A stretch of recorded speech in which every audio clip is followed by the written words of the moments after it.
मैं इसके एक एक पहलू को समझना चाहता था।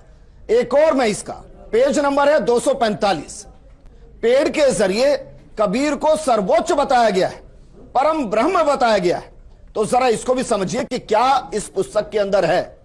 इसमें कबीर का एक दोहा भी लिखा गया है।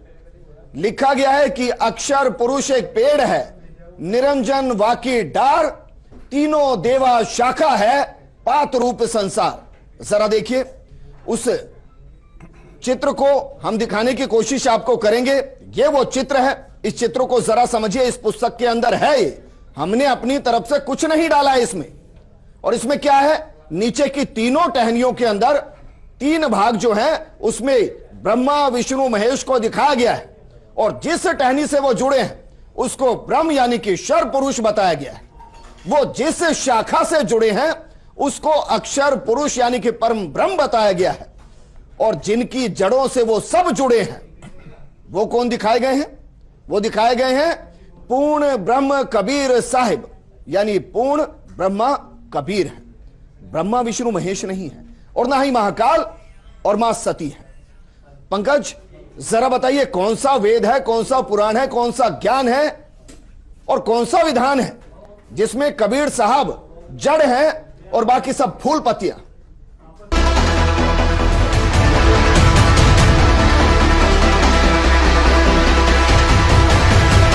बताता है कि वो तत्वदर्शी संत होगा कैसा। श्रीमद् भगवत गीता अध्याय नंबर 15 के श्लोक नंबर 1 में तत्वदर्शी संत की पहचान बताई है। क्या बताया है कि ये संसार रूपी उल्टा लटका हुआ वृक्ष समझो, पूरा विश्व सब ब्रह्मांडों समेत, और जिसकी ऊपर को जड़ है, नीचे को तीनों गुण रूपी शाखा है। श्रीमद् भगवत गीता अध्याय नंबर 15 के श्लोक नंबर 1 से लेकर 4 में ये स्पष्ट किया है। इस उल्टे लटके हुए संसार रूपी वृक्ष की जानकारी दी है। अब आपको ये उल्टा लटका हुआ संसार रूपी वृक्ष दिखाते हैं, फिर आसानी से जो दास सब सदग्रंथों से रूबरू करने जा रहा है आपको आसानी से समझ जाएंगे। देखिएगा, ये समझो एक संसार रूपी वृक्ष है पूरा।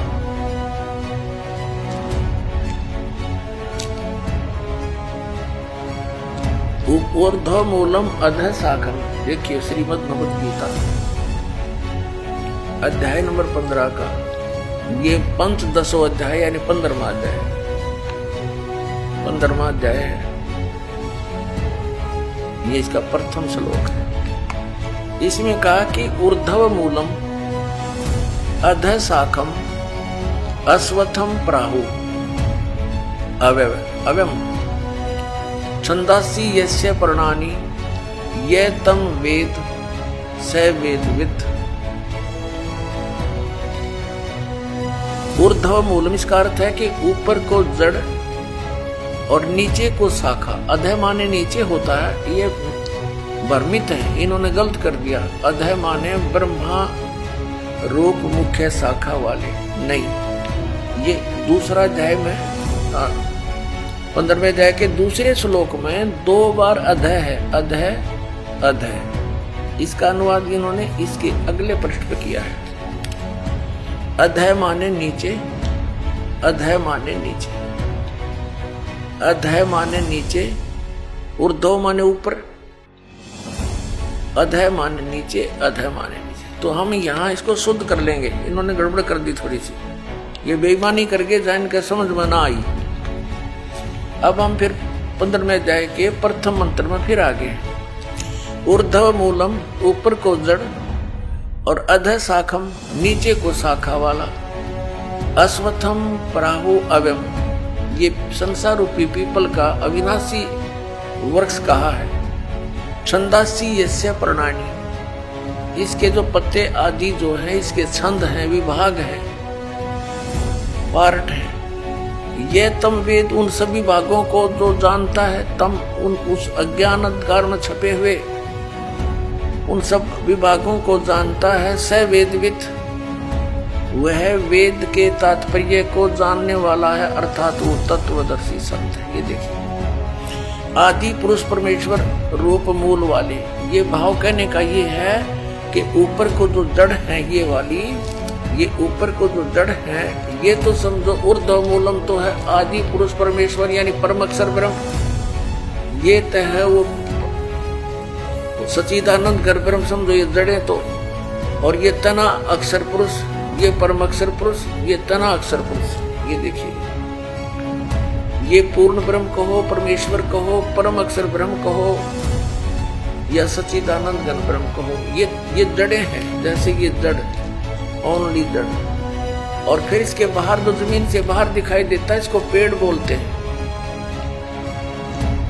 गीता ज्ञान दाता ने केवल इतना ही कहा कि ऊर्ध्व मूलम, ऊपर को जड़ और नीचे को शाखा वाला। ये संसार रूपी पीपल का वृक्ष कहा है। और जो संत इसके सभी छंद यानी विभागों को जानता है, स वेदविद, वो तत्वदर्शी संत है। परमेश्वर कबीर जी ने 600 वर्ष पहले आकर कहा था, तत्वदर्शी संत की भूमिका बताई थी अपने सच्चिदानंद घन ब्रह्म की वाणी में अपने मुख कमल से बोलकर। वो ऐसी ही लीला करता है, वेद भी प्रमाण देते। 600 वर्ष पहले लगभग परमात्मा ने बताया था कि अक्षर पुरुष एक पेड़ है जो जमीन से बाहर दिखाई देता, उसको वृक्ष बोलते। अक्षर पुरुष एक वृक्ष है और सर पुरुष वा की डार, जिसको निरंजन भी कहा, ज्योति निरंजन। और तीनों देवा, रजगुण ब्रह्मा, सतगुण विष्णु, तमगुण शिव जी, तीनों देवा शाखा हैं और पात रूप संसार। अब गीता ज्ञानदाता कहता है कि जो इस संसार रूपी वृक्ष के, जो ऊपर को जड़ नीचे को शाखा वाला उल्टा लटका संसार रूपी वृक्ष है, जो इसके सभी छंद यानी सभी विभागों को बता देगा, वो तत्वदर्शी संत है, वो वेद के तात्पर्य को जानने वाला है। अब देखिएगा, परमात्मा ने 600 वर्ष पहले बता दिया था कि अक्षर पुरुष एक पेड़ है, ज्योति निरंजन यानी सर्वपुरुष वा की डार और तीनों देवा शाखा है, ये बात रूप संसार। अब देखो, परमात्मा ने बताया कबीर अक्षर पुरुष एक पेड़ है, निरंजन वा की डार, इसको सर्वपुरुष भी कहते हैं, ज्योति निरंजन को। और तीनों देवा, रजगुण ब्रह्मा, सतगुण विष्णु, तमगुण शिव जी रूपी शाखा है, ये बात रूप संसार। ये देखिएगा, ये क्योंकि ये जमीन से ये प्रोक्ष है, पूर्ण परमात्मा तो गुप्त है। जमीन में जैसे जड़ प्रोक्ष होती है, जमीन में जैसे जड़ प्रोक्ष होती है। अब ये तना, ये अक्षर पुरुष है, अक्षर पुरुष एक पेड़ है और सरपुरुष वह की डार, ये मोटी डार। सरपुरुष कहो, ज्योति निरंजन कहो, काल ब्रह्म कहो। और तीनों देवा, रजगुण ब्रह्मा, सतगुण विष्णु, तमगुण शिव जी, ये शाखा है। और पात रूप संसार तो सच्चिदानंद घन ब्रह्म की वाणी में ये कंप्लीट ज्ञान लिखा हुआ है। गीता जी के अध्याय नंबर 4 के श्लोक नंबर 32 का ये निष्कर्ष है कि उस सच्चिदानंद घन ब्रह्म की वाणी में सब साधना यानी धार्मिक अनुष्ठानों की जानकारी बहुत विस्तार के साथ और यथार्थता से दे रखी है। उससे पूछो। और तत्वदर्शी संत की पहचान बता दी कि वो तत्वदर्शी संत बताएंगे तो कैसा होगा, वो जो संसार रूपी वृक्ष के सभी विभागों को बता देगा। स वेदवित, वह वेद के तात्पर्य को जानने वाला है, अर्थात वो तत्वदर्शी संत है। देखो, अब हम पढ़ रहे हैं, इन्हीं की वाणी पढ़ेंगे। आदि पुरुष परमेश्वर मूल वाले, अधः शाखम, नीचे को शाखा, ये गलत अनुवाद किया है, बेईमानी कर रखी है। और संसार रूपी पीपल के वृक्ष को अविनाशी कहते हैं, वेद जिसके पत्ते कहे गए, संतों का वेद कर दिया। और उस संसार रूप वृक्ष को जो पुरुष मूल सहित जड़ से लेकर और पत्तों तक, ये समझो, मूल सहित तत्व से जानता है, स वेदवित, वह वेद के तात्पर्य को जानने वाला है। वो तत्वदर्शी संत है, वो वास्तव में ज्ञानी तत्वदर्शी संत।